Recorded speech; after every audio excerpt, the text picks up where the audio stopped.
Later in the year, the ICA had another in its long-running Let's Make You Sick series.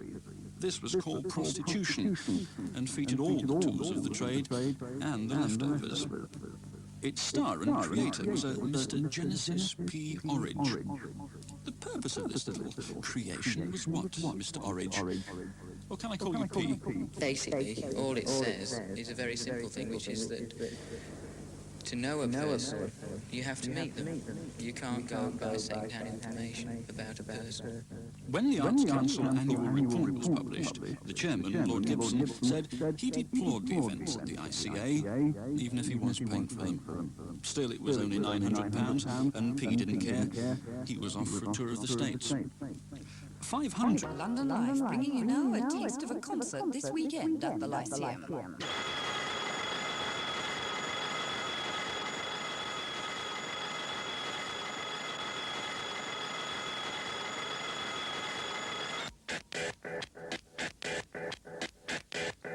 This programme, nobody sleeps. Believe it or not, that was the music of Non, alias Boyd gig at the Lyceum on Sunday night. It's called Fetish Night Out. Fetish is a record label, by the way. Top of the bill is Throbbing Gristle. I did warn you. Throbbing Gristle's lead singer's Genesis P-Orridge. And he's been telling Therese Birch that they're really not looking forward to the performance. Oh, I never look forward to performing, but we're not going under protest because everyone who knows us has been asking us why we're on there. Is it really true? And that seems like a good enough reason just to confuse people. But we are playing first to destroy the idea that Top of the Bill has to play last. It's a very big place, isn't it, the Lyceum? I've no idea. I've never ever been in my life. This is the one and only time I go there.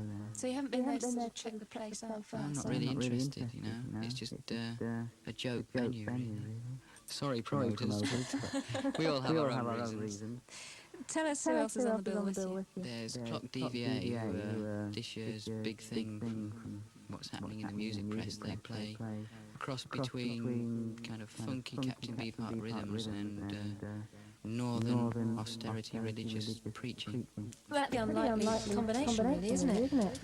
Yeah, well, it's like the true core of the underground. We've all been around for about 5 years and gradually getting more and more sort of interest and selling more and more records.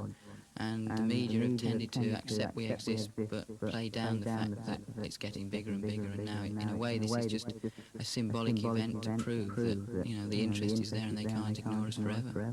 How do you actually describe your own music? Psychic music or religious music. Why is it sort of religious or mystical?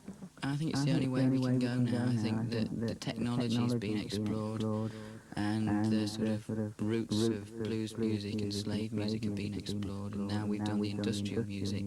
You have to go beyond into when man meets space. I don't mean cosmic like Tangerine Dream, I mean inside the head, so that people can eventually have telepathic music and nothing's actually touched. You mean it's silent? Completely silent if you're recording in the room, but everybody's hearing things, yeah. That's what I want to do. On Sunday night, though, is it going to be a bit ear-blasting, do you think? Oh yeah, we are. Definitely. We're renowned for being pretty noisy and uncompromising, and Sunday, we hope to be as difficult as possible, seeing as it's such a commercial venue.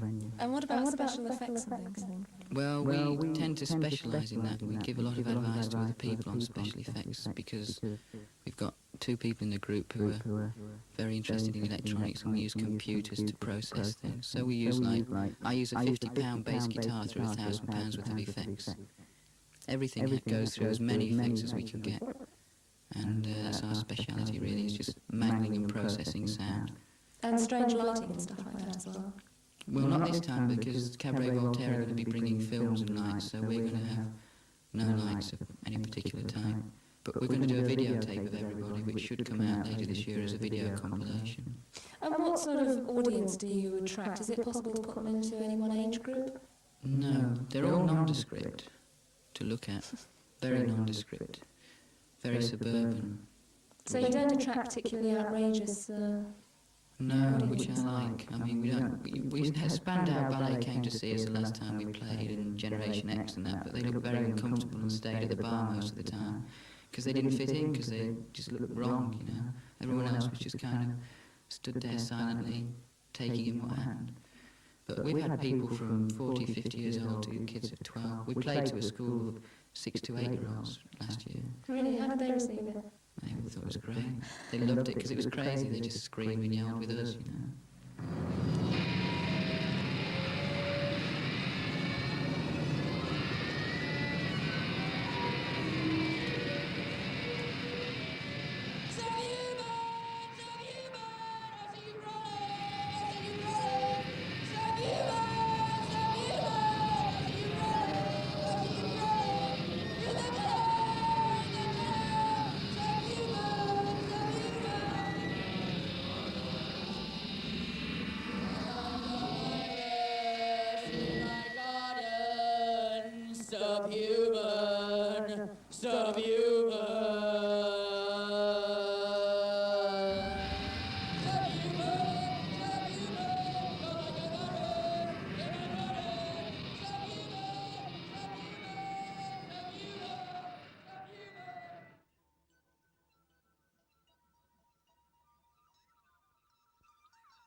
スロービングリスのねレベルで有名だからそれとミュートその4つをなんかこう絞ってかけようかなと思ってます。はい、じゃあね最初にあんまり喋らないで音楽聴かせろっていうのが多いから、はい、3曲続けて、はい、アーサーテン・レシオっていうバンドのフライトっていうのとそれからジョイ・ディビジョンのシーズ・ロスト・コントロールそれからバウハウスの新しいアルバムが出たの初めてのファーストアルバム。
Za primerjavo bomo sedaj zarolali še eno krajših izvedb iste skladbe v živo, in sicer je bilo to na nastopu v Southamptonu po letu in pol obstoja skupine.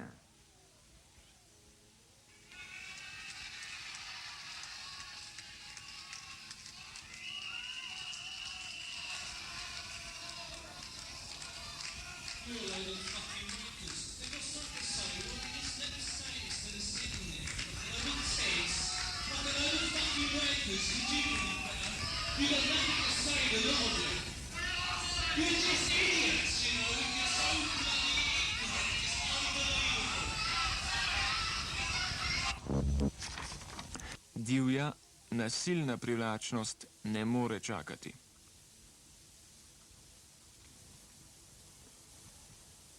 Priplazim se po travi do tvojega okna in potem odprem zelo počasi tvojo sobo. Stopim v tvojo spalnico in potem te pogledam s tvojo 7 mesecev nosečo maternico. Spravim tvojega moža v spalnico, odrežem mu jajca z nožem in ga prisilim, da jih tam poje pred svojo nosečo ženo, zaposleni s svojimi jajci, in proč počasi ga pogledam, ko je skrvavi do smrti na tleh. Želim, da bi rekla, ne naredi ničesar več. Pogledam tvoj velik, težak trebuh. Že se malo premika s tvojim otrokom. Uporabim mesarski nož iz tvoje kuhinje, začnem operirati, ti rečeš, ne stori tega, jaz rečem, briga me za mačje brke, potegnem ven tvoj deto, odrezam v glavo, poližem ga, da je čisto, je obsceno. Medtem ko skrojiš ga ubijem, sem samo hudoben dečak. Slug, bite, can't wait. In tako dalje. Ja, vad var det då den här andra tragiska sak som jag skulle berätta? Jo, ett av de band som jag har älskat länge, i flera år, ja, sedan 77, är en engelsk grupp som heter Throbbing Gristle. Och jag vet att den gruppen har en hel del fans ute i landet. Throbbing Gristle, de gick alltså i spetsen för den här industrimusiken. Det var de som, så att säga, lanserade industrimusiken, kom industrimusiken. Den musik som har fått väldigt många efterföljare, som tyvärr de flesta inte kommit upp i hälften av Throbbing Gristles klass. Nu har jag dock fått höra i ett brev som kom idag från gruppens ledare Genesis P-Orridge att gruppen definitivt har splittrats och inte kommer att spela in några fler skivor, inte kommer att göra några fler framträdanden. Bolaget Industrial Records, alltså Throbbing Gristles eget bolag, har också spruckit, så man kommer inte att ge ut några fler plattor med några andra grupper heller. Och frågan är ifall Genesis P-Orridge, hjärnan bakom Throbbing Gristle, överhuvudtaget kommer att fortsätta att spela. Som det verkar nu så är han less på alltihopa, less på de andra som han spelade med i Throbbing Gristle, less på musik överhuvudtaget. Och det är ju tråkigt det här att en sån bra, fruktansvärt bra och originell och nyskapande grupp ska gå i graven.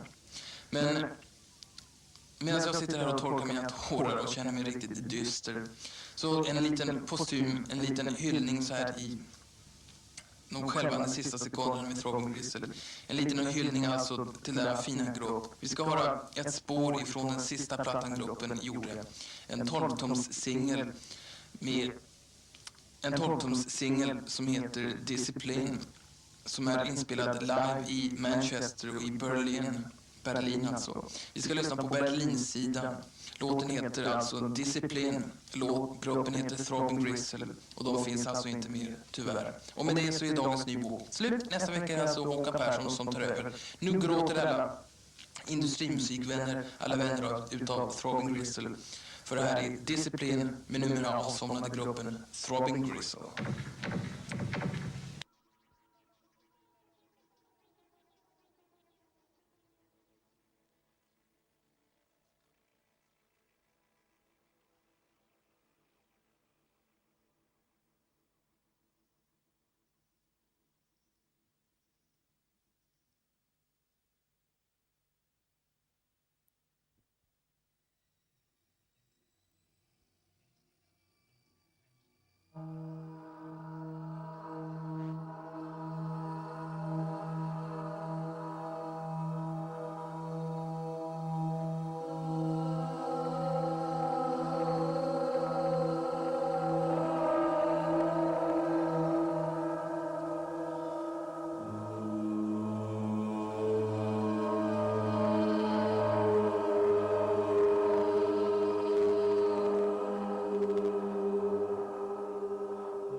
It is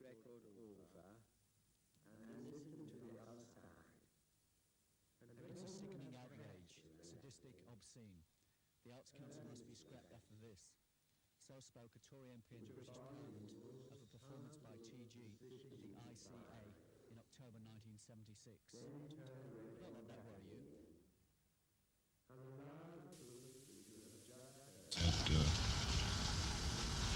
While I saw you in the movie, you're wearing, some people wearing a t-shirt with a swastika, and while you have this military look, are you fascist? Are you for it? Or what do you tell to the kid? I mean, it's not my idea, but some people, I heard people talk like that. What would your idea? How do you explain it to them? Suppose they can. Well, the military, the clothes is just a symbol of the way people actually are, what's really in the street. It's kind of a symbol of repression. And it's also a symbol of the people that you're fighting against have that efficiency and that image because it generates a feeling of power and intimidation. And I think that's the people we've got to be equal to. We've got to fight back. So as far as we're concerned, we have our own kind of efficient military operation back against us, like urban guerrillas or terrorists. And also, the irony is that if you wear camouflage or military clothes, although camouflage is supposed to disguise you in a city, it actually makes you stand out. So it's saying it's actually accepting the role of a target and of a victim. Yeah, is it intended to? It is for me. Also, another reason is that it's very, very well designed and very practical. Yeah. And it has lots of really good pockets, and it's warm and it's dry. And it's comfortable too, which is another thing which is interesting, that the people like armies have the best designers for clothes, the best material. Yeah, usually in all fields. And the best architects and the best technology. technicians. Well, of course. So, go and get the best. They have the money too. Yeah, sure. But it's possible to get some of those good things that they have the best designers for and then use them for your own purposes. But to say things like that is just very simplistic when people say that. Yeah, it is. Every newspaper mentions violence, mentions rape, mentions burglary, mentions war. Yeah. Every TV station does. People in the street discuss it. So does that mean that everybody in the world is saying they're in favour of it? Maybe it does. Maybe that's the problem. Yeah, but they come up in this... But I don't see why music or painting or writing should be exempt from those problems. Yeah. I don't understand why it's suddenly unacceptable for a group doing music to mention things when everybody else in the media does. Why is it not right for somebody who has a guitar to mention Zyklon B or violence? And discuss it or just point it out and remind people. Yeah.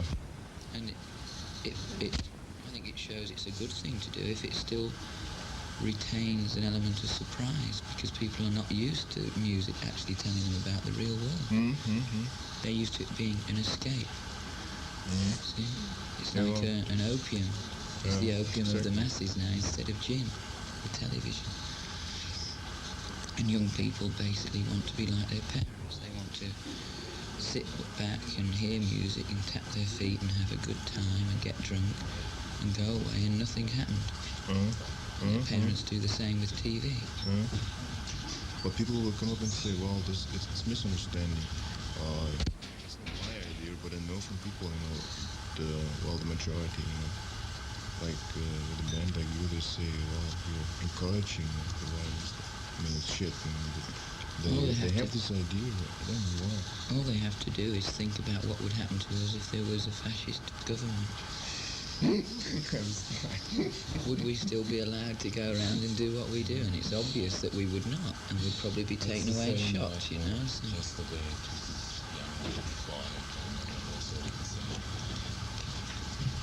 There was only one fascist there last night, and that was the guy with the wine.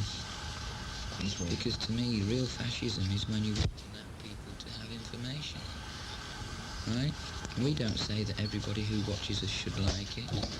We don't mind if half of them are bored and half of them hate it and 20 of them like it. But when one person decides to refuse to allow everybody else to hear what we have to say and do, that's true fascism. That's the thug, you know, the violent thug. Just like in the 30s when they used to go and break up places and smash them up and stop people finding things out. You know, that's the worst kind of censorship.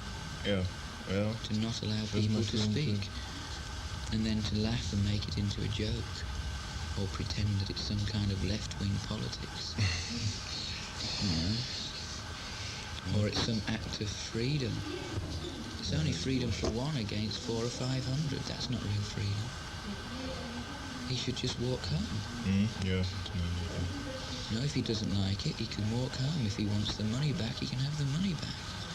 Nobody said... No, it doesn't sound a post as guaranteed to be enjoyed. Never you got the money back. It doesn't say you will definitely like this. It's just... If you are in a film and it's shit, you can get the money back, you know. Or go home or tell your friends the next day you didn't like the film. It's such but most people go there just to get some interaction. But it's always with such events they do it in an official concert. It's a form of egotistic jealousy too. He wants attention.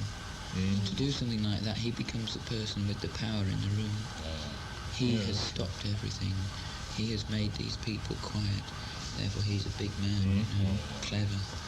And that's the kind of egotism too. And possibly a jealousy that he's not the person who the focus is on. Yes, he is a musician. Is he? Yes. There you are, you see. Yes, that's what I told you. They have a band here. Some people think if you don't do things exactly the same as them, you're wrong. And if you do something that's not the same and it seems to be quite successful, they're very angry. Yes, they are. And it's very interesting, you know, there's a German group, I don't know. Yeah, we saw them in Berlin. Yes. Like that. And they was one of the worst groups I've ever seen. I was so bored. Yeah? And they mimed everything. And it was just sort of German cabaret music, you know, with a bit of electronics. It really is German cabaret music and you know, sort of bomb music. It's exactly the same structure. It's funny stuff, but very German. Very low level. It's just kitsch. But, not, but with sort of intellectual games to make it seem important. Ja, das stimmt, da ist nicht viel drin. What, the one about the postcards? I don't know what, only read about it. Yeah. It's a long time ago. I was sending collage postcards, right? Mainly they were the Queen, with pictures from pin-up magazines. Not real heavy pornography, just like Playboy type pictures. And pictures from crime magazines. And I got, one day the police came round and... Well, you did the postcards yourself? And they got some of these postcards and they'd been saving them up. From the sorting office, they'd been keeping them. And they said, did I send them? And I didn't realise. I said, yeah. And then they prosecuted me. And the trial was basically just a phony trial, wasn't it? Totally illegal trial, but there was no way we had the power to stop it. Yeah. And they found me guilty and fined me the maximum they could fine me in money for each postcard, not just for the offence, but for each separate postcard. See, at the time of his trial, they were trying. At the time of his trial, They were trying to get sending pornographic books through the post. No matter. There's The example. what we call a precedent in law, right? In law, if they can show that in the last case they won that on that, then they can use that always to get other people. So it was useful because they could set up a new law, and they could also attack me as an individual who they didn't like as well. You know.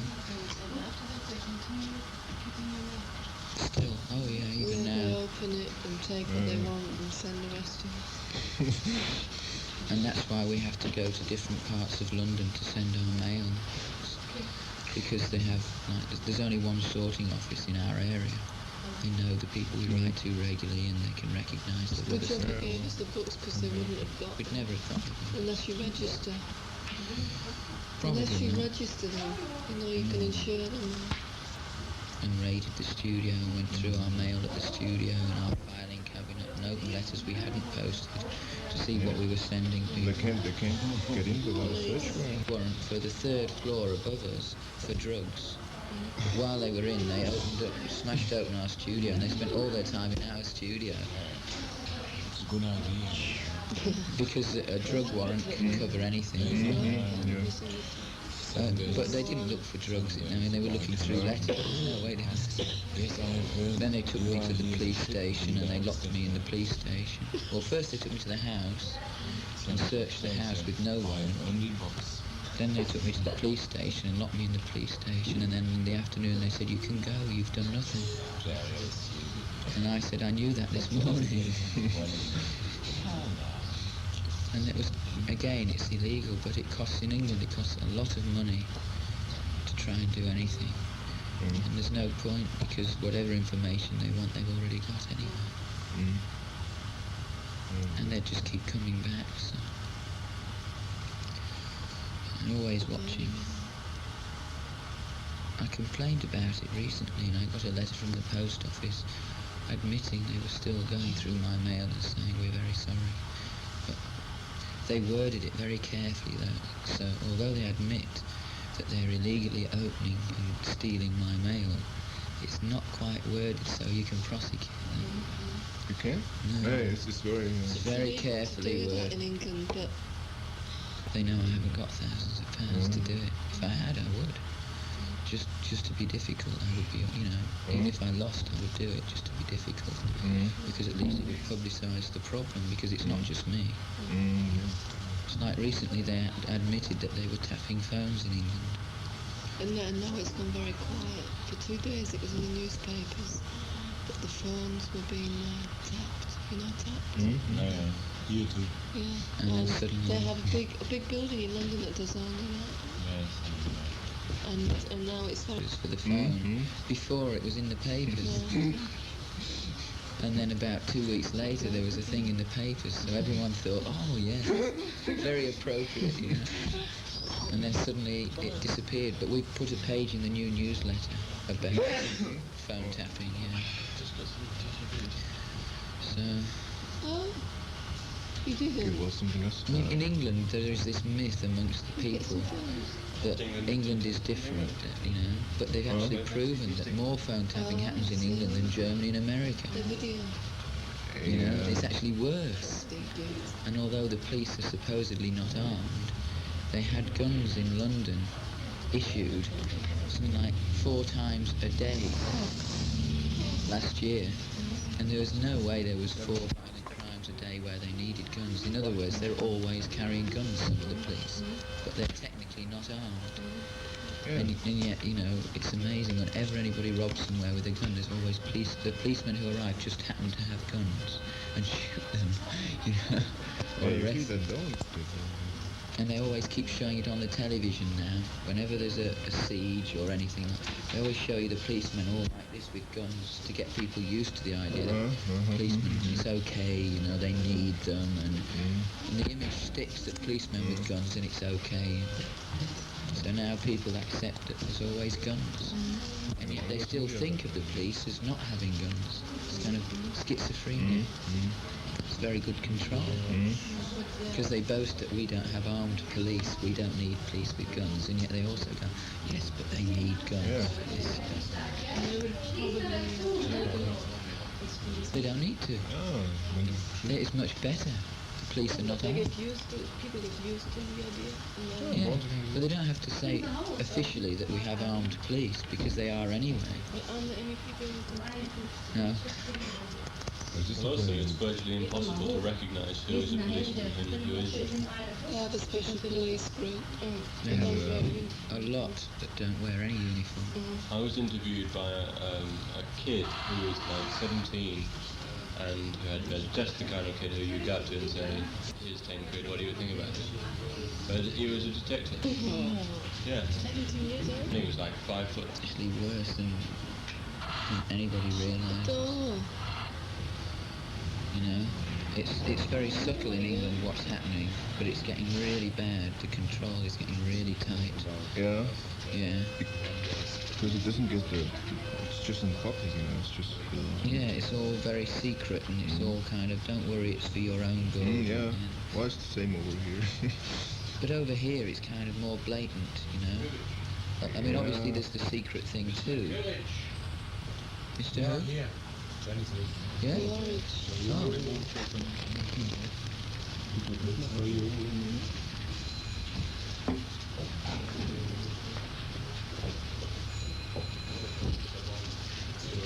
Leo Sayer pays to let him find out how to do TG videos. Well, it helped when we did the video, didn't it? Because he already knew the studio and some of the technical language, so he could ask it for exactly what we wanted. Yeah, we've recorded a reading. No, not a reading. We were more interested in the original cut-up tape recorder experiments, because in all the books he's always mentioning them, and a lot of people have been influenced by the concept, but nobody's ever heard it. So we finally persuaded him to allow us to go through his archive of tapes and find all the old tapes and listen to them. Has he got the tapes? Well, they're in Kansas with James Grauholz now at the archive. But he did find a box of cassette tapes in the bunker in New York as well, which he gave to us too. Then we went to Kansas and listened to about 30 hours or something, over and over again. Yeah.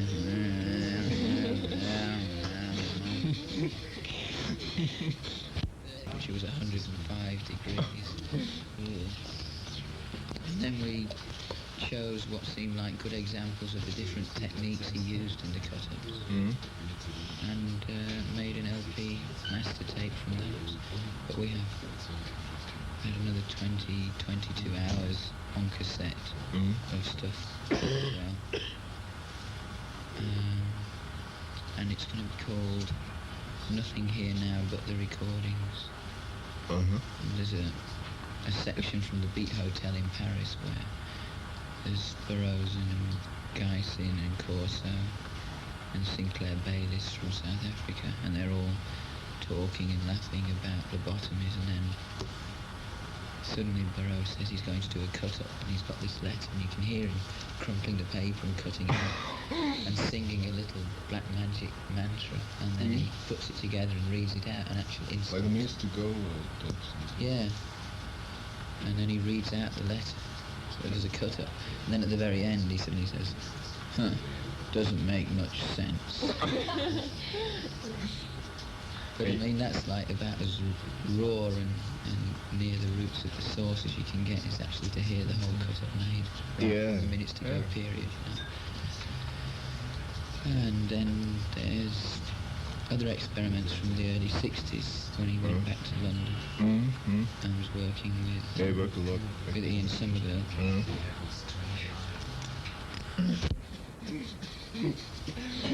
Then a text that he did as a lecture on the psychic voices of dead people on tape called It Belongs to the Cucumbers. And he made a cut at which he doesn't even remember doing in about 1970. Recorded to the talk, and then he cut it up with actual phrases from the book, dead people's words, you know, him saying them. It's just all cut up with that. And then a piece we did with him in New York in August on the anniversary of Hiroshima. And we actually tried to get dead people's voices on blank. You just made the experiment in the bunker, yeah. Did it work? No. Well, if you sit and wait, it won't work. Really well, no, apparently it does sometimes, even when you sit and wait. How did you do it? He knows the technical. Basically, it was a cat's whisker radio receiver plugged into the input on a Nagra reel-to-reel tape recorder. And the record levels turned up full. And as much background noise as possible eliminated. And then you record for 1 minute and then play back a loop of about 15 seconds. It sounds like just static and white noise. But sometimes you get voices too. And if you listen enough times, you can sometimes get something intelligible, but not always. Well, you just said, how long do you record? Just a minute at a time. 1 minute at a time? Yeah. And turn it on. And then? And then you listen to it. Then you listen. Why only a minute at a time? Well, because it's just noise, and if you have a lot, you can't focus.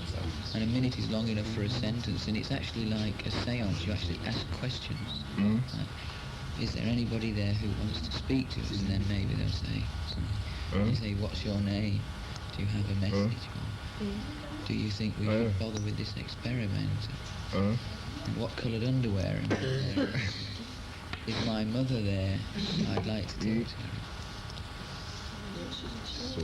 In Rowdive, R-A-U-D-I-V-E, called Breakthrough, Voices from the Dead. Came out in 1971. But also, with the original hardback, there's a record. And it has an introduction and a commentary and then sections of the tape they got with phrases. We used some of it I used some of it last night. Yeah, it was German phrases that I picked. If you don't know, because on the actual record she says in English what it means. What does it mean? Oh, can't remember now. Obscure. Some of them seem like meaningless phrases, some of them are very exact. But then Burroughs was interested in them just as words anyway. It didn't really matter what they meant. Some of the phrases are just nice. Yeah, he described it in his essay. Yeah. The cucumber. That's right. So I'm going to send him a cassette of the record, because he's not heard the record. Experiments, tape recorders. Some of it's funny. He sings songs on some of it as well. I've got a dog, his name is Bill, a real good dog was he. Blowing brains all over the floor.